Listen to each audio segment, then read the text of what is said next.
오늘 우리가 읽은 마태복음 17장은 크게 두 문단으로 나눌 수가 있습니다. 13절까지는 예수님의 변형 사건 및 엘리야에 관한 세 제자의 질문과 예수님의 답변에 대해서, 그리고 14절에서 27절입니다. 오타가 있었는데 27절까지는 귀신 들려 간질 걸린 소년의 치유 및 제2차 순환 예고에 대해서 기록하고 있습니다. 오늘은 이 가운데서 1절과 2절 말씀에 대해서 살펴보겠습니다. 엿새 후에 예수께서 베드로와 야고보와 그 형제 요한을 데리시고 따로 높은 산에 올라가셨더니 그들 앞에서 변형되사 그 얼굴이 해같이 빛나며 옷이 빛과 같이 희어졌더라. 오늘 우리가 읽은 전장인 16장에 보면 너희는 나를 누구라고 생각하느냐라는 예수님의 질문에 대해서 주는 그리스도시요 살아계신 하나님의 아들이십니다 라고 말하는 베드로의 신앙 고백이 등장합니다. 이에 주님은 베드로를 칭찬하시면서 내가 이 반석 위에 내 교회를 세우리니 음부의 권세가 이기지 못하리라 말씀하십니다. 그런데 그 바로 다음에 예수님은 주님의 죽으심과 부활에 대해서 처음으로 제자들에게 말씀하셨어요. 즉 주님께서는 반드시 십자가를 지고 가셔야 될 것, 십자가에서 죽으셔야 할 것임을 말씀하신 겁니다. 그때 베드로는 예수님을 붙들고 항변하면서 그런 일이 일어나서는 안 된다고 강변했습니다. 여기서 베드로가 항변했다라는 말은 헬라어 원어로 보면 꾸짖었다라는 의미예요. 즉 베드로는 예수님을 꾸짖으면서 그런 말 하지 말라고 강변했던 겁니다. 이에 예수님은 베드로를 향해서 사탄아 내 뒤로 물러가라. 너는 나를 넘어지게 하는 자로다. 네가 하나님의 일을 생각하지 아니하고 도리어 사람의 일을 생각한다. 다시 말해서 네가 받을 영광을 위해서 내가 십자가 지는 것을 방해하고 회방한다는 말이에요. 그러니까 사탄아 물러가라고, 너의 생각은 사탄의 생각이지 하나님의 생각이 아니라고 베드로를 책망했던 겁니다. 예수님 보실 땐 방금 전까지만 해도 예수님 자신을 하나님의 아들, 이 땅에 오신 메시아라고 고백했으면서도 메시아의 사역, 정작 그 메시아의 사역에 대해서는 무지해서 자기도 모르는 사이에 회방하고 있는 베드로가 안타까웠던 겁니다. 그런데 그때로부터 6일 후에 예수님은 베드로, 야고보, 요한 세 제자를 데리시고 따로 높은 산에 올라가셨습니다. 그리고 그들 앞에서 변형되었어요. 그 얼굴에 해같이 빛났고 옷이 빛과 같이 희어졌습니다. 또한 모세와 엘리야가 나타나서 예수님과 더불어 말하는 것을 그들이 목격하게 했어요. 그런데 이 대화가 어떤 대화냐면 예수님이 십자가를 질 것에 대한 대화예요. 예수님은 베드로를 사탄이라고까지 책망했어요. 하지만 그에게 영광스러운 장면을 목격하게 하신 거예요. 왜냐하면 이때까지만 해도 제자들은 사람의 일을 생각했거든요. 자기들이 받을 영광을, 권세를, 예수님을 따라감으로 인해서 그 메시아의 나라가 임하면 자기들이 세상에서 사두개인들처럼 권력을 쥐어지고 세상에서 이 생 잘 먹고 잘 살고 그리고 권세와 영화를 누릴 그런 계획을 가지고 있었던 겁니다. 그래서 예수님은 그들에게 영광스러운 장면을 보여주신 거예요. 이 수제자 그룹이잖아요. 베드로는 예수님의 이 말씀과 같이 주님의 수제자였고, 야고보와 요한은 사실 주님과 외척 관계잖아요. 그래서 야고보와 어머니 이모잖아요. 야고보와 요한의 어머니가 마리아의 자매잖아요. 친자매잖아요. 그러니까 이모입니다. 사촌간이에요. 이종 사촌이에요. 하지만 야고보는 가장 먼저 순교를 하죠. 또 요한은 가장 마지막까지 남아서 요한계시록을 쓰잖아요. 이 수제자 그룹 3명, 이 3명을 데리시고 주님께서는 너희가 생각하는 메시아는 그런 메시아가 아니다. 그리고 장차 내가 십자가를 짊어지고 가야 할 것을 모세와 엘리야와 더불어 대화하는 것을 듣게 하신 거예요. 그리고 그 앞에서 모습이 변형되셔서 천국의 모습이 이런 것이다. 너희들의 장래는 이런 것이다. 너희들이 비록 죽을지라도 너희들에겐 영광스러운 이 천국이 기다리고 있다는 것을 보여주신 겁니다. 그래서 베드로의 무지함을 일깨워 주신 거예요. 메시아의 사역을 알게 하신 겁니다.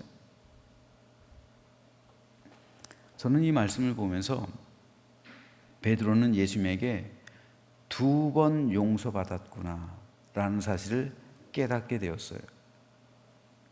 시간적으로 보면 이 사건이 첫 번째 용서고요. 두 번째 용서는 베드로가 가야바의 관정에서 예수님이 신문당할 때 주님을 모른다고 저주하면서 맹세한 사건에 대해서입니다. 부활하신 예수님은 베드로에게 네가 나를 사랑하느냐 3번 물으셨죠. 이는 베드로가 주님을 3번 부인했기 때문에 3번에 거쳐서 사실상 용서를 선포하시는 주님의 따뜻한 마음의 배려였던 겁니다. 마찬가지로 예수님은 오늘 본문에서 베드로를 가리켜 사탄이다, 사탄아라고까지 말씀하시며 책망하셨죠.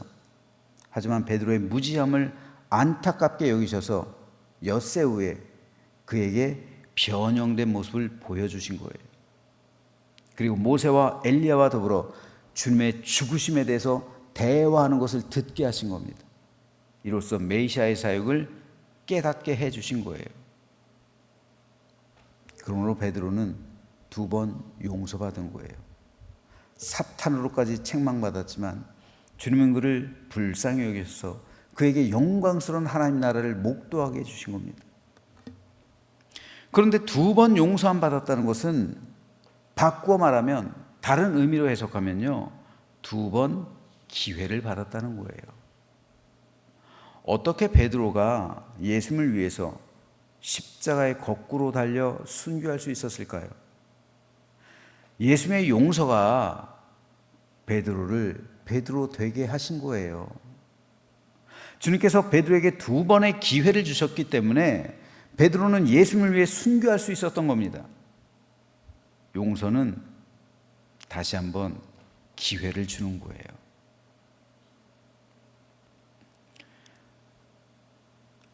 그러니까 용서를 해주지 않으면 그 사람에게 기회를 주지 않는 거예요. 더 이상. 우리말에 사람 고쳐 쓰는 거 아니다 라는 말이 있죠. 사실 무서운 말이에요.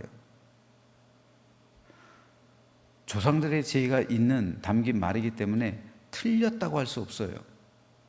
하지만 사람 고쳐 쓰는 거 아니다 라는 말에는 용서가 없어요. 그리고 더 이상 기회가 없어요. 그런데 용서해 주지 않고 기회 주지 않으면 그 사람은 끝까지 인생 패배자가 되는 거예요. 만일 예수님께서 이때 사탄아 물러가라 하면서 베드로를 내쳤다면, 예수님을 부인하며 저주했던 이 베드로를 예수님께서 용서하지 않고 다시 기회를 주지 않으셨다면 베드로가 오늘 우리가 생각하는 베드로가 될 수 있었을까요? 순교자 베드로가 될 수 있었을까요? 그렇지 않았을 겁니다. 베드로는 가룟 유다처럼 인생의 패배자가 됐을 거예요. 예수님은 진실로 너에게 이르노니 무엇이든지 너희가 땅에서 매면 하늘에서도 매일 것이요 무엇이든지 땅에서 풀면 하늘에서도 풀리리라 말씀하셨죠. 또 너희가 누구의 죄든지 사하면 사하여질 것이요 누구의 죄든지 그대로 두면 그대로 있으리라 말씀하셨습니다. 예수님께서는 성도에게 용서의 권세를 주셨어요. 땅에서 매이면 매이고 풀면 하늘에서도 풀리는 이 용서의 권세예요. 너희가 누구의 죄든지 사하면 용서 안 받게 될 것이다. 그대로 두면, 용서하지 않으면 그들의 죄가 그대로 있을 것이다. 이 용서의 권해예요. 이 권세예요. 너희가 누구든지 아무의 사람, 누구의 죄를 용서를 선포해주면, 용서해주면 용서 안 받을 것이라는 이 말씀은 땅에서 푸는 것을 의미하는 거예요. 이 두 구절을 하나로 합치면요. 즉 용서란 땅에서 푸는 것이다 라는 말입니다. 그들의 영혼을 올가매고 있던 죄악의 문제를 용서를 통해서 풀어주는 거예요. 이를 통해 그가 그리스도인이 될 수 있는 기회를 제공해 주는 겁니다. 이로써 그 사람이 구원을 받게 된다면 용서해 준 사람은 한 영혼을 얻은 거예요. 그러므로 성도는 용서의 권세를 사용함으로 그 영혼에게 구원받을 기회를 제공해 주는 거예요. 따라서 용서의 권세를 사용하는 것은 예수님의 사랑을 실천하는 것이고 성도가 할 수 있는 최선의 사랑입니다. 예수님께서는 용서의 권세를 베드로에게 2번 사용하신 거예요. 그리고 그에게 2번 기회 주신 겁니다. 이로써 주님은 베드로의 영혼을 구원하신 거예요. 나아가 베드로가 예수님을 주님을 위해 순교할 수 있는 기회를 주신 겁니다. 그리고 예수님은 십자가에 달리셨을 때도 주님을 조롱하고 멸시하는 자들을 향해서 아버지 저들을 용서하옵소서. 자기들이 하는 것을 알지 못합니다. 말씀하셨죠. 용서를 선포하신 거예요. 용서의 권세를 사용하신 거예요. 십자가에서도 용서의 권세를 사용하신 거예요. 그 말씀을 듣고 회개한 사람은 구원받았을 것이고 그 말씀을 듣고도 회개하지 않은 사람은 구원을 받지 못했을 겁니다. 우리는 그 말씀을 듣고 회개한 사람들이잖아요. 이 용서의 선포가 오늘 우리에게까지 이어진 거잖아요. 그리고 우리는 그 말씀에 응답해서 예수님을 나의 구주, 나의 하나님으로 영접한 사람이잖아요. 예수님께서 나의 구세주, 즉 베드로의 고백같이 주는 그리스도예요. 살아계신 하나님의 아들이십니다. 고백하는 사람이잖아요.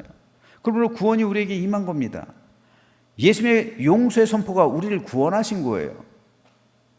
따라서 우리가 예수님을 따르는 제자가 된 겁니다. 그랬으면 우리 역시 예수님처럼 용서의 권세를 사용해야 돼요. 그래서 나를 아프게 하고 고통 주는 사람에게 용서를 선포할 수 있어야 하고 다시 한번 그에게 기회를 줘야 합니다. 우리가 그들을 용서하지 않으면 그들은 우리에게서 구원받을 수 있는 기회를 상실하는 거예요. 다시 한번 그리스도인으로서 온전하게 살아갈 수 있는 기회를 제공받지 못하는 겁니다. 그가 받아들인다면 그 영혼을 얻는 것이고 받아들이지 않는다면 그 영혼은 멸망길로 가는 거죠. 성도와 성도와의 사이에 있어서도 우리가 용서의 권세를 선포한다면 그가 받아들인다면 우리 관계가 화목하게 되는 것이고 그리고 그의 영혼에 유익이 되는 것이고 받아들이지 않으면 그의 영혼에 해가 되는 거예요. 그렇다면 우리는 어떻습니까? 우리는 과연 용서의 권세를 사용하며 하루하루를 지내고 있습니까? 우리가 하루하루 살다 보면 별 사람 다 만나잖아요. 여러분들이 밖에서 생활하다 보면 얼마나 악한 사람들을 많이 만납니까? 그런데 그때마다 예수님께서는 뭐라고 말씀하십니까?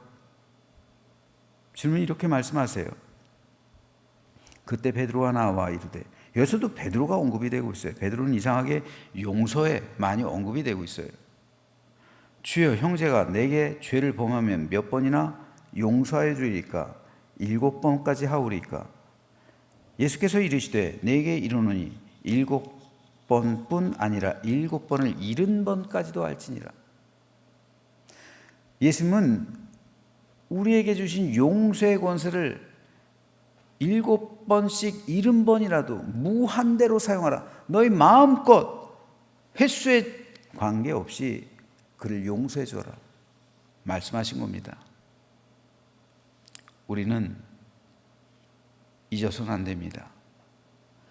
예수는 우리에게 용서의 권세를 주셨지 결코 심판과 정죄의 권세를 주진 않으셨다는 사실을 말입니다.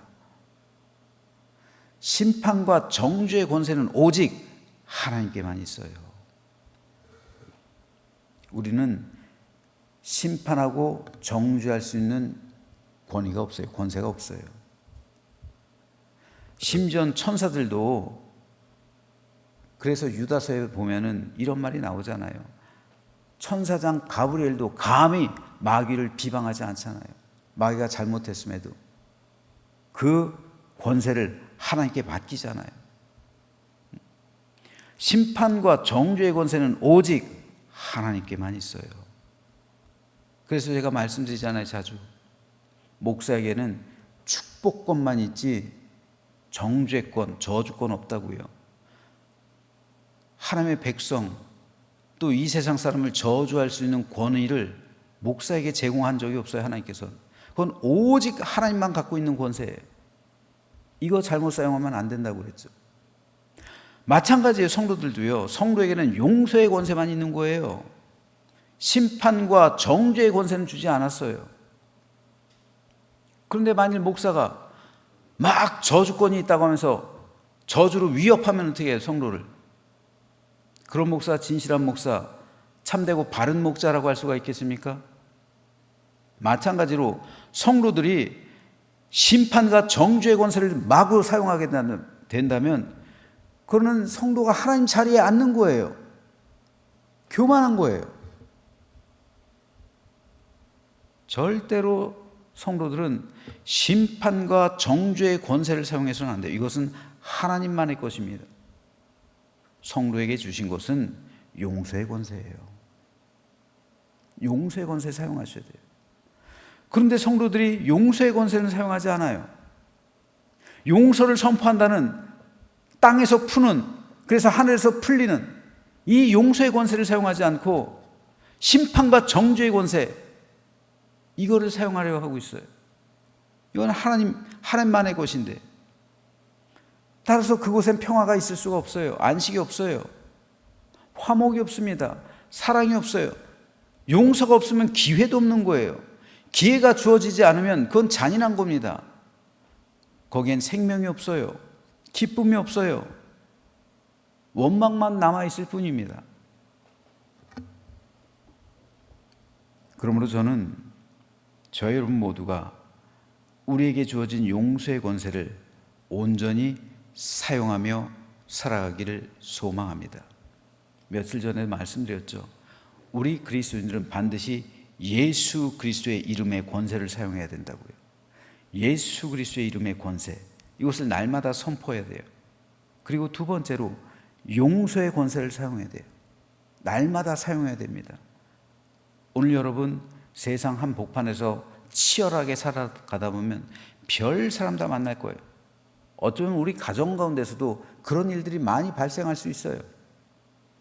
그런데 왜 부부가 서로 그렇게 싸우고 화평이 깨지고 부모 자녀 간에 그런 사랑과 그러한 천국 공동체가 왜 이루어지지 못할까요? 용서의 권세를 사용하지 않고 있어요.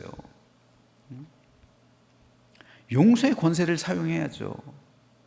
그래야 가정이 화목해지는 거예요. 교회에서 용서의 권세를 사용하지 않으니까 교회가 분열이 나는 거예요. 성도에 대해서 용서의 권세를 사용해야죠. 사회 나가서 용서의 권세를 사용하지 않으니까 그곳에 하나님 나라가 임하지 않는 거예요. 용서의 권세를 사용해야 다시 한번 그에게 기회를 주는 거죠. 70번씩 7번이라도 7번씩 70번까지라도 용서의 권세를 사용하라는 것은 기회를 주라는 거예요. 하지만 세상에서는 사람 고쳐 쓰는 게 아니에요.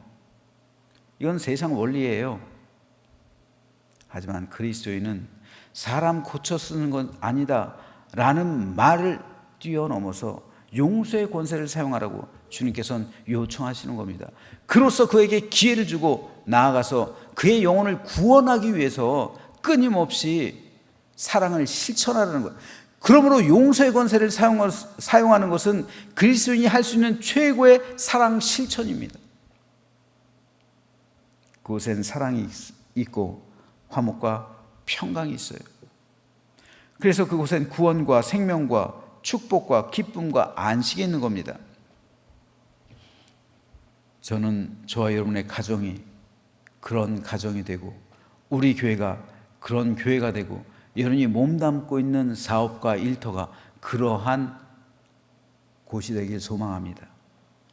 그래서 그곳을 천국 공동체로 만들고 하나님 나라가 되게 하고 하나님 안에서의 참다운 은혜와 축복을 맛보는 복된 하루가 되시기를 주님의 이름으로 축원합니다.